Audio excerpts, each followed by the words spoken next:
কি এর মানে তো জানা লাগবে। তাই হবে, লক্ষ্য করো। আর্টিকেল এ মানে একটি, এন মানেও একটি, আর ডি মানে আমি লিখছি টাটি খানাখানি। টাটি খানাখানি বলতে কি বোঝাচ্ছে আমি বলি।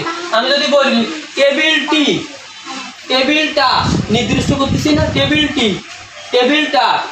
যদি ব্যাগটি, ব্যাগটা, তাহলে এটা মানে টাটি দ্বারা নির্দিষ্টতা করে বোঝায়। নির্দিষ্ট করতে দি বসে না, আর অনির্দিষ্ট হলো একটি। এবার আমাদের বুঝো আর্টিকেল দুই প্রকার।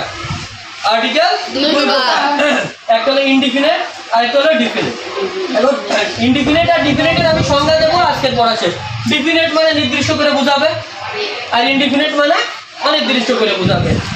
ঠিক আছে, আমি এই সংজ্ঞা একটা লিখে দিচ্ছি। বা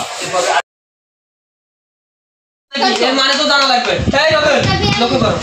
আর্টিকেল এ মানে একটি, এন মানেও একটি, আর ডি মানে আমি লিখছি টাটি খানাখানি। টাটি খানাখানি বলতে কি বোঝাচ্ছে আমি বলি। আমি যদি বলি টেবিলটি, টেবিলটা নির্দিষ্ট করতেছি না, টেবিলটি, টেবিলটা।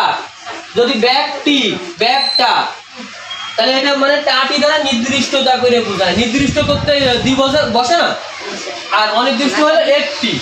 এবার আমাদের বুঝো আর্টিকেল দুই প্রকার। আর্টিকেল দুই প্রকার, একটা হলো ইনডিফিনিট আর একটা হলো ডিফিনিট। এখন ইনডিফিনিট আর ডিফিনিটের আমি সংজ্ঞা দেবো আজকের পড়া শেষ। ডিফিনিট মানে নির্দিষ্ট করে বোঝাবে, আর ইনডিফিনিট মানে অনির্দিষ্ট করে বোঝাবে। ঠিক আছে, আমি এই সংজ্ঞা একটা লিখে দিচ্ছি। বা